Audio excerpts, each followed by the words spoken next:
Тело мужчины обнаружили жители одного из домов на улице Сафиуллина, увидевшие тянущиеся из квартиры 63-летнего соседа кровавые следы. Позднее эксперты насчитали на нем 57 ножевых ранений. По подозрению в убийстве задержали давнего приятеля погибшего, 64-летнего Валерия Низамудинова, писателя и кандидата педагогических наук. Следствие полагает, что 28 июля они распивали спиртные напитки в квартире потерпевшего, и после вспыхнувшей ссоры подозреваемый схватился за нож. Мужчина не скрывает, что видел окровавленное тело товарища, но свою причастность к его смерти полностью отрицает. Нафиса Минязова продолжит.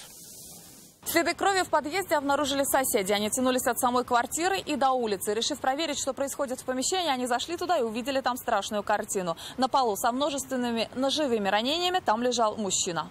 Эксперты обнаружили на теле погибшего 57 ножевых ранений. По подозрению в убийстве был задержан Валерий Низамудинов, давний приятель потерпевшего. Они вместе учились на историческом факультете, дружили около 50 лет. По версии следствия, они распивали спиртные напитки в квартире потерпевшего, поругались, и подозреваемый схватился за нож. По данному факту Следственный орган Следственного комитета Российской Федерации по Республике Татарстан возбуждено уголовное дело по статье убийства. Свою вину подозреваемый не признает. Он рассказал, что пришел к потерпевшему, они выпили, после чего мужчина лег спать. Проснувшись, увидел окровавленное тело, но звонить в полицию не стал, просто ушел. Его задержали у себя дома. Следователи также обнаружили запись камер наружного видеонаблюдения, на которой видно, как пенсионер покидает место происшествия. И полуобнаженный идет избавляться от окровавленной одежды. Сегодня в Приволжском районном суде ему избирали меру пресечения. Писателя и кандидата педагогических наук в наручниках в зал суда доставили в том же, в чем застали во время задержания в собственной квартире.